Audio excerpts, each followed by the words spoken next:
Hello student, good morning. Welcome in online classes of लक्ष्य। अब हम लोग सेकेंड प्रोटेक्शन स्कीम देखते हैं। वह सेकेंड प्रोटेक्शन स्कीम है ओवर वोल्टेज प्रोटेक्शन। तो पहले समझते हैं कि ओवर वोल्टेज हमारे सिस्टम में आता कितने कारणों से। तो ओवर वोल्टेज हमारा दो कारणों से आएगा, या तो स्विचिंग एक्शंस के कारण या लाइटनिंग अरेस्टर के कारण। तो लाइटनिंग अरेस्टर तो हमारा ट्रांसमिशन लाइन का एक फिनोमेनन है। ये तो SCR के द्वारा जो भी डिवाइसेस रहता है कहीं भी एक क्लोज रूम में ही रहता है। तो हमारा over voltage protection switching surges के कारण, जो स्विच ऑन ऑफ होता है उसके कारण ओवर वोल्टेज आता है। तो पहला पॉइंट क्या है, varistor are connected across the SCR। पहले ध्यान दीजिए, ओवर करंट के लिए हम लोग सीरीज में इक्विपमेंट लगाते हैं, ऐसा हम लोग देख चुके हैं। ओवर वोल्टेज के लिए हम लोग पैरेलल में इक्विपमेंट लगाएंगे, पैरेलल पाथ में इक्विपमेंट लगाएंगे। तो पैरेलल पाथ में इक्विपमेंट क्या लगाएंगे, varistor are connected across the SCR for over voltage protection. पहला ऑब्जेक्टिव वेरिस्टर लगाते हैं, जो कि एक वेरिएबल रेजिस्टर होता है, SCR के पैरेलल में कनेक्ट करते हैं। किसके प्रोटेक्शन के लिए, ओवर वोल्टेज प्रोटेक्शन के लिए।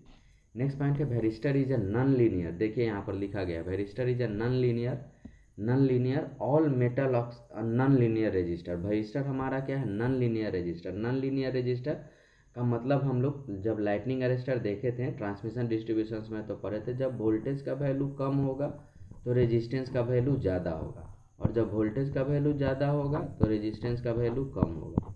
यह हमारा non linear resistor behaviour show करता है।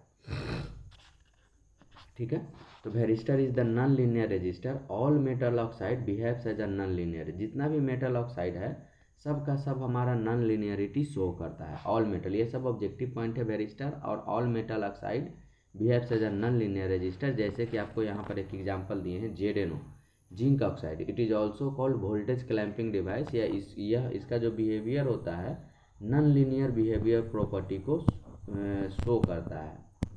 ZnO non linear behaviour property को शो करता है।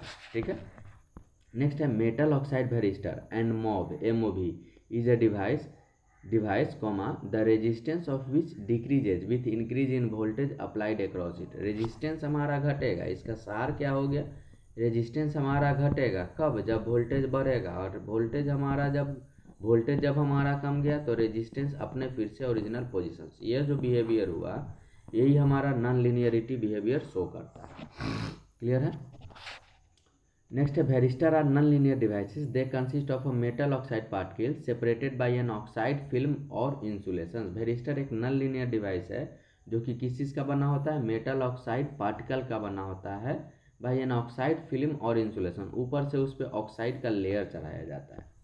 नेक्स्ट है as the apply voltage is increase the film become conductive and the current flow is increase. जैसे ही अप्लाई वोल्टेज बढ़ता है तो ऊपर जो ZnO का लेयर चढ़ाया गया वह कंडक्टिव हो जाता है और हमारा करंट फ्लो सिस्टम में क्या हो जाता है, बढ़ जाता है।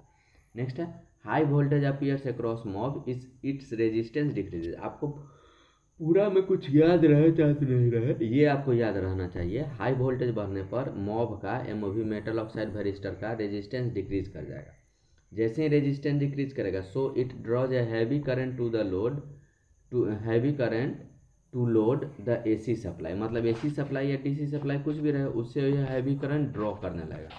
This will reduce the supply voltage and the surge suppression is improve.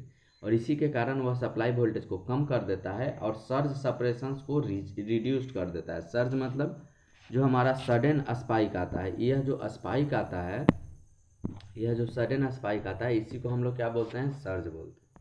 Metal oxide varistor का सिंबल यह हुआ बच्चा, देख लीजिए मेटल ऑक्साइड वेरिस्टर का सिंबल यह हुआ। अब देखिए यह जो मेन फिगर है, आपको यह मेन फिगर याद रखना है। मेन फिगर का कहानी क्या क्या है, तो मेन फिगर का कहानी है सर यह SCR को ओवर करंट से प्रोटेक्ट करना है। यहाँ पर सर हमारा सप्लाई है तो या तो फ्यूज लगा दिए, नहीं तो सर्किट ब्रेकर। यह दोनों हमारा ओवर करंट के लिए हुआ। और MOV लगा दिए। MOV मतलब मेटल ऑक्साइड वेरिस्टर। देखिए यह SCR के पैरेलल में लगा हुआ है, यह दोनों SCR के सीरीज में, यह SCR के पैरेलल में। तो पैरेलल में लगेगा हाई वोल्टेज से और सीरीज में लगेगा हाई करंट से प्रोटेक्शन के लिए। क्लियर है, तो यह फिगर आपको याद रखना है। नेक्स्ट है MOV, कुछ ऑब्जेक्टिव पॉइंट है यह देख लीजिए। MOV मॉब का काम किसके लिए हुआ, ओवर वोल्टेज और सर्ज प्रोटेक्शन के लिए हम लोग मॉब का यूज करते हैं।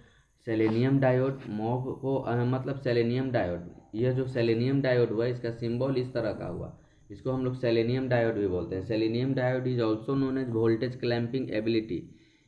Selenium diode voltage clamping ability is poor, so it is generally not use. Selenium diode भी हमारा नॉन लीनियर बिहेवियर को शो करता है, लेकिन इसका वोल्टेज क्लैंपिंग एबिलिटी काफ़ी कम होता है, इसलिए इसका यूज नहीं करते हैं। अब देखिए पूरा कहानी में ऑपरेट कैसे कर रहा है, यह देखिए यहाँ पर एक लाइन बनाया गया है जो box MOV metal oxide barrister, voltage बढ़ा रेजिस्टेंस कमा करंट बढ़ा, वोल्टेज कमा रेजिस्टेंस बढ़ा करंट घटा, और ऑपरेटिंग कंडीशन से ये मॉब, इसलिए पैरेलल लगाते हैं। नेक्स्ट है non linear graph varistor, non linear graph varistor और वोल्टेज डिपेंडेंट रेजिस्टर ओम्स, हाँ ये तो आपको याद ही रखना है। नॉन लीनियर में ओम्स लॉ अप्लीकेबल नहीं होता है। Rating of SCR depends upon the type of cooling method, better the cooling provide higher the rating.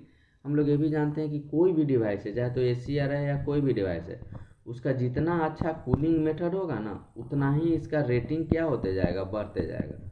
जितना अच्छा कूलिंग होते जाएगा उतना ही अच्छा रेटिंग हमारा बढ़ते जाएगा। तो हम लोग अभी तक क्या क्या देख लिए, हम लोग अभी तक ओवर वोल्टेज प्रोटेक्शन देख लिए और ओवर करंट प्रोटेक्शन देख लिए। अगले क्लास में हम लोग dV/dt प्रोटेक्शन देखेंगे और वहाँ पर यह बताएंगे कि dV/dt प्रोटेक्शंस और ओवर वोल्टेज प्रोटेक्शंस में क्या अंतर है। क्लियर है? तो अच्छे से देखिए, यह आपके एग्जामिनेशन पॉइंट ऑफ व्यू के लिए मोस्ट VVI है। Okay, thank you.